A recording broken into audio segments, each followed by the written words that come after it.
Boston is a remarkably generous city. There is a very robust giving community in Boston, and we are full of humility and happiness to be joining it. In choosing our slate of nonprofits, we did extensive diligence. We looked at hundreds of nonprofits around Greater Boston. We asked who's doing it best, who's working in this area and doing it best.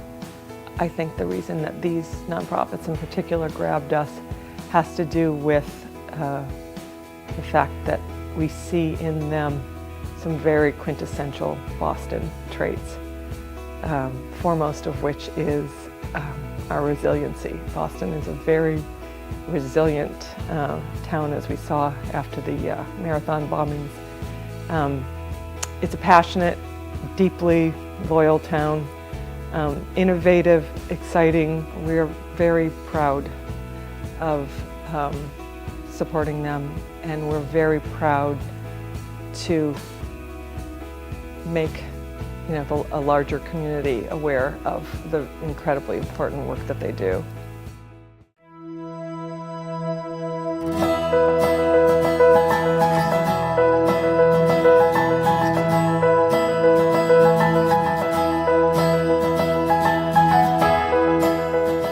At College Bound, our mission is to provide Dorchester students with the attitude, skills, and experience to graduate from college. And it's particularly with this group of young people that nobody else serves, that have failed out or been pushed out of every other kind of educational intervention, and to get them into and through college. Our students aren't being served anywhere else. I can guarantee you that. The only place the rest of the world sees our students is either in the jails or in court systems or in really low expectation jobs programming. Our idea is a tipping point model. So there are 12,000 students right now in Boston, young people that are not engaged with work, employment, or training, that are just out there hanging on the corners. So we would be serving enough of those young people so that the culture of sort of lack of opportunity in certain neighborhoods in Boston would no longer exist. We know we need to serve more students. We're serving 400, but we need to serve more than that in order to get to the point where you're reaching a tipping point and the sort of culture of the neighborhood changes. And really that's what this is about.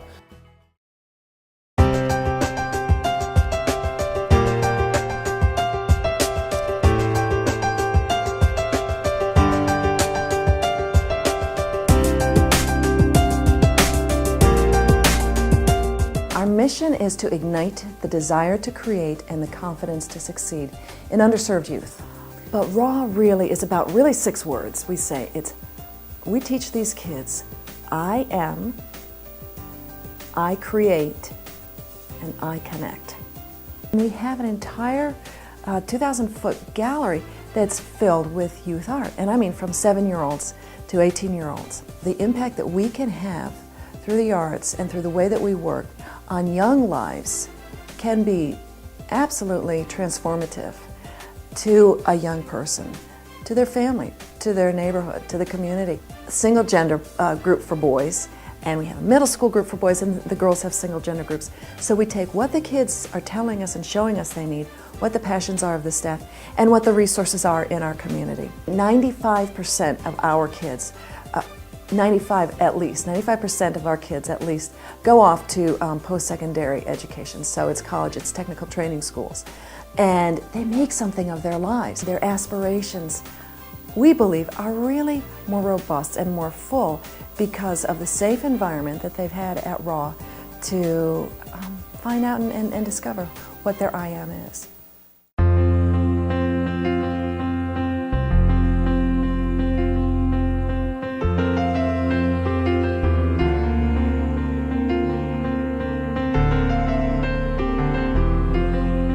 It tends to be the case that in society, the most advantaged kids have the opportunities to work with the teachers who have the greatest background. We're really looking to create the opportunity for great teachers to work with students who are behind grade level, who are disadvantaged in other ways. Our key program is our T3 program. The T3 program works to recruit high-performing teachers who have a track record of success with urban students to work in some of the lowest performing schools in Boston. The impact is tremendous. Number one, it shows as a proof point that that high-performing teachers will work in low-performing schools and really can transform those schools from something that hasn't been working to something that can be tremendously successful with the same exact kids. Orchard Gardens is one of the schools that we've been working with for several years. It's a school that was one of the lowest performing schools. What happened when we came in with a new principal was the staff has been kind of retained. 90% of the staff stays every year. They have seen some of the greatest growth in all of Massachusetts. It's been largely attributable to the teachers in the school.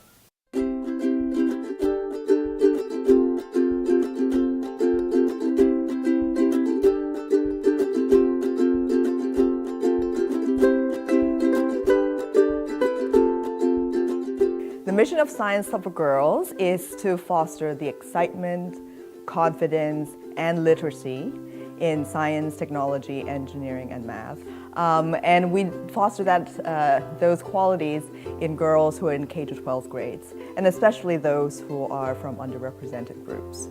And we do that by maximizing their interaction with women in these fields. One of the programs that I'm most proud of is our zebrafish biology program. What we do is we bring them onto a college campus for 7 Saturdays, and we expose them to experimental biology. They work in a lab, they feel like they're real scientists, they get to do developmental biology, which means that they actually get to breed these zebrafish, see the embryo develop from a transparent egg, and then their eyes get pigments, and then they swim out of their shell, and then they see their hearts beat. A world without Science Club for Girls will be a situation where the next person who might find the cure for cancer or who might design the next device to help somebody with a disability will be lost.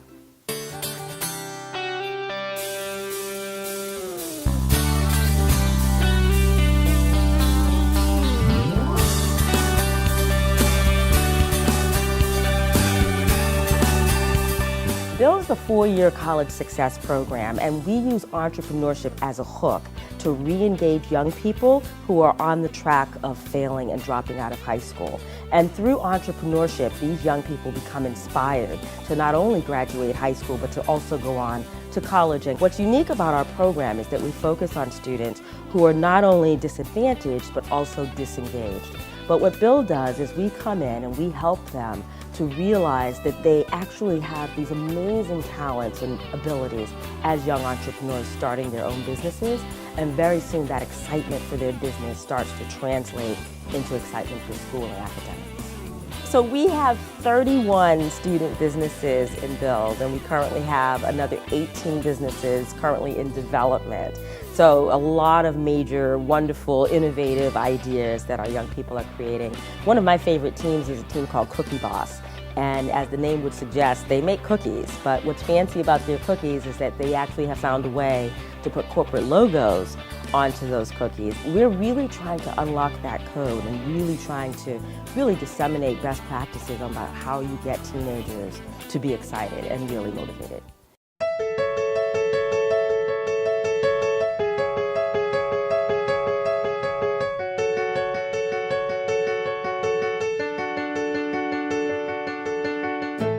We are a food rescue, and what that means is that we facilitate the pickup and distribution of fresh, healthy food and upcycle it into the social service stream. We work with a number of different partners, meaning we pick up food from our vendors, supermarkets, farms, produce wholesalers, restaurants, and we do a direct distribution into the social service stream, soup kitchens, crisis centers, community meal. We challenge the idea that there's not enough food. Over 40% of what we produce in this country is thrown away.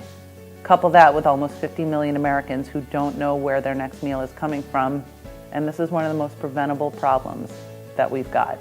For us, we talk so much about hunger being a global problem of distribution. Here, we're offering solutions of local access.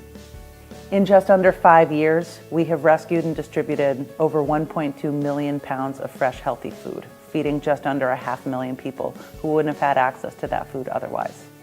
There is enough food. Let's go get it.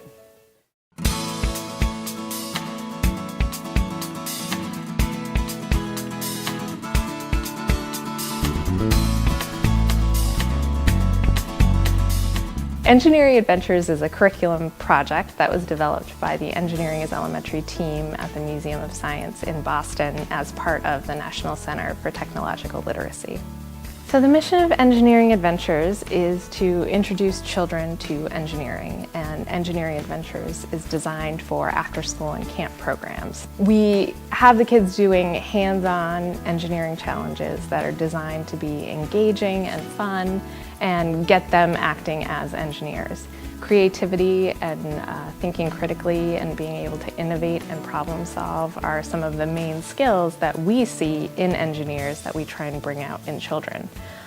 So you can imagine what the world would be like if we did not have these great innovative thinkers, especially for after-school and camp programs. They very often have a small amount of money to spend on the kids in their program. In introducing kids to engineering, we're really hoping that they feel confident in their skills to be creative thinkers, and it doesn't matter if they grow up to be an engineer, they're still going to have that in them.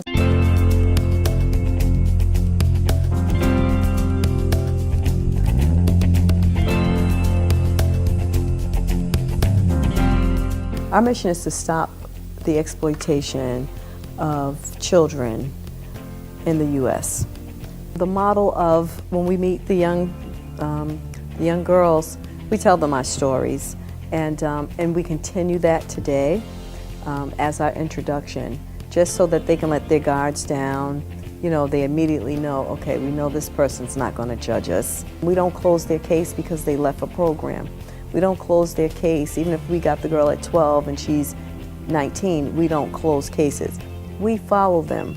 We continue to stay in their lives. The girls feel so safe and they know that My Life, My Choice will meet them wherever they are, will nurture them, love them, and more importantly, also tell them the truth. The priority is to hire mentors. The girls are our priority at My Life, My Choice.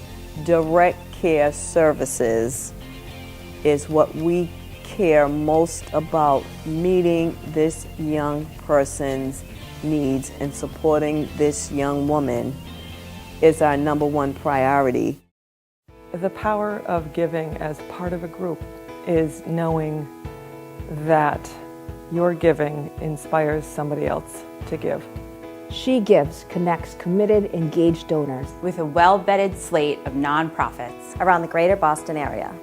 Giving comes from each of our hearts, but because we give together, we inspire each other, and our giving has greater impact. I give. I give. I give. I give. I give. I give. I give. I give. I give. I give. I give. I give. I give. I give. I give. I give. I give.